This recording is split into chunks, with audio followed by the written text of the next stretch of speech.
حضور دفن شو بلال بل وطن تزینا پسل گوزی روان دی لخار دا مدینی پستر گسروزی روان دی ارسا وید هجران.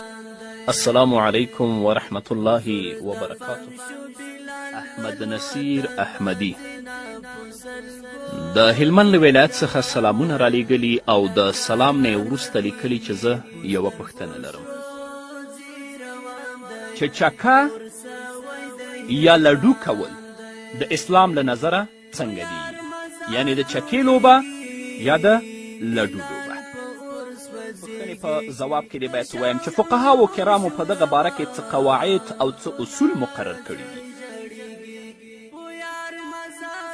هغه قواعد او اصول دا دي: هغه کارونه چې په هغوی کې نه د دنیا فایده وي او نه د آخرت، بلکې برعکس د وخت او د دولت ضایع کیدل هم پکې وي، لکه دا کومه لوبه چې تا وښودله. نو په دې شیانو کې نه د صحت ګټه شته او نه هم د دنیا او نه د هم د آخرت ګټه په دې کې شته. نو په داسې بې معنا او بې ضرورته کارونو کې خپل ګران او قیمتي وخت ضایع کول دا د هوښیاري خبره نه ده. او شریعت مقدسه د داسې لهو و لعب څخه منع فرمایلې ده.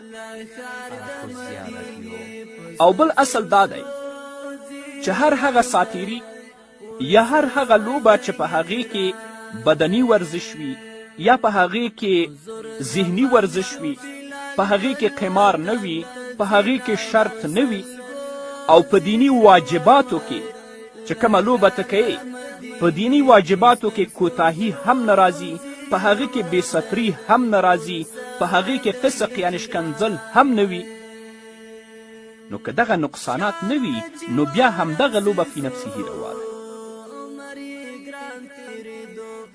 خو کوم شیان چې تا ولیکه چې هغه د لډو لوبه ده یا چکه ده یا شطرنج دی، په دوی کې نه بدني ورزش ده او نه په دوی کې ذهني ورزش ده.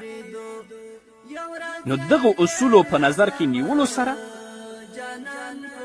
باید د دغسې لوبو څخه پرهیز وشي او د دې ونه انسان یم عجیب ستا بنده ستا غلام کبریا